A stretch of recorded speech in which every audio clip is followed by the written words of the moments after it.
Hi friends, நான் இப்போ வந்து டின்னர் ரெடி பண்ணிட்டுருக்கேன். டின்னருக்கு வந்து சைட் டிஷ் ரெடி பண்ணிட்டுருக்கேன். அதுக்கு வந்து என்ன பண்ணுறேன்னா, தேவையான பொருள் வந்து 2 வெங்காயம், 3 தக்காளி, 2 பச்சை மிளகா எல்லாத்தையும் எடுத்து வச்சுருக்கேன்.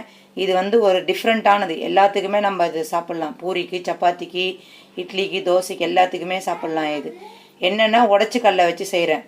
ஃபஸ்ட்டு இதுக்கு கடாயை வச்சுட்டேன், ஆயில் ஊற்றிட்டேன்.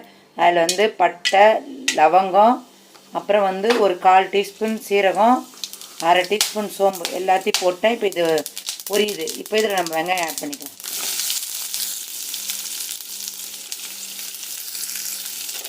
வெங்காயம் நல்லா வதக்கலாம். வெங்காயம் வதக்க தேவையான கல்லுப்பு ஆட் பண்ணிக்கலாம். வெங்காயம் நல்லா வதங்கிடுச்சு. இப்போ இதில் நம்ம இஞ்சி பூண்டு பேஸ்ட்டு ஆட் பண்ணிக்கலாம். ஒரு 3/4 ஸ்பூனு இஞ்சி பூண்டு பேஸ்ட்டு ஆட் பண்ணிட்டு இப்போ இது நல்லா வதக்கலாம். இதில் வந்து ஒரு 1/4 டீஸ்பூன் பெருங்காயம் ஆட் பண்ணிக்கலாம். அப்படியே வந்து இதில் கறிவேப்பிலை ஆட் பண்ணிக்கலாம். 2 பச்சை மிளகா ஆட் பண்ணிக்கலாம். இதெல்லாம் வதக்கலாம். வச்சுருந்தா 3 தக்காளி இதில் ஆட் பண்ணியாச்சு. இப்போ அதை நல்லா வதக்கலாம். ஒரு கைப்பிடியால் ஒற்றைக்கல்ல எடுத்து நான் மிக்ஸியில் அரைச்சல அதில் வந்து நம்ம தண்ணி ஆட் பண்ணி கட்டி இல்லாமல் மிக்ஸ் பண்ணி வச்சுக்கலாம். கட்டியே இருக்கக்கூடாது.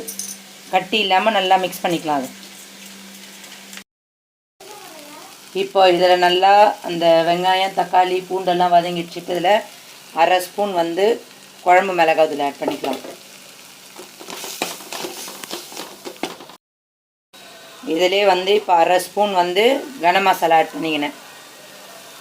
அப்படியே 1/2 ஸ்பூன் 1/4 டீஸ்பூன் வந்து மஞ்சள் தூள் ஆட் பண்ணிக்கினேன். இப்போ நல்லா மிக்ஸ் பண்ணிக்கணும்.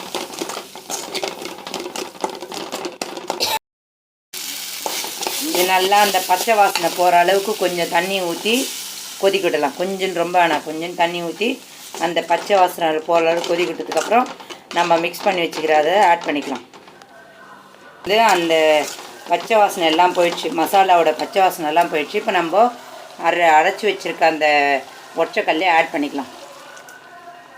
ஆட் பண்ணிட்டு கொஞ்சம் தண்ணி ஆட் பண்ணிக்கலாம். ஏன்னா ஒற்றைக்கல்லை வந்து கொதிக்க கட்டி ஆகிடும். அதனால் அது நம்ம தண்ணி வந்து ஒற்றைக்கல்லை கொதிக்க ஆரம்பித்தோடனே கட்டிடும். அதனால் கொஞ்சம் தண்ணியாக வைக்கிறதுல ஒன்றும் இது கிடையாது. கொஞ்சம் நல்லா 2 கொதி வந்தோடனே அந்த உடச்சக்கல்லோட வாசனை போயிடணும். பச்சை வாசனை போயிடுச்சுன்னா வந்து நம்ம எல்லாத்துக்கும் யூஸ் பண்ணுற மாதிரி சட்னி ரெடி ஆகிடுச்சு. சட்னின்னு சொல்லலாம், இல்லை ஒற்றைக்கல்லை குருமானு சொல்லலாம், எப்படி வேணாலும் சொல்லலாம். ஒற்றைக்கல்லை சட்னி ஆறு குருமா எது ஒன்றாலும் வச்சுக்கலாம். ரெடி ஆகிடுச்சு. அதில் வந்து கொத்தமல்லி தூவிலாம் ஆஃப் பண்ணிட்டு பவுலுக்கு மாற்றிக்கலாம்.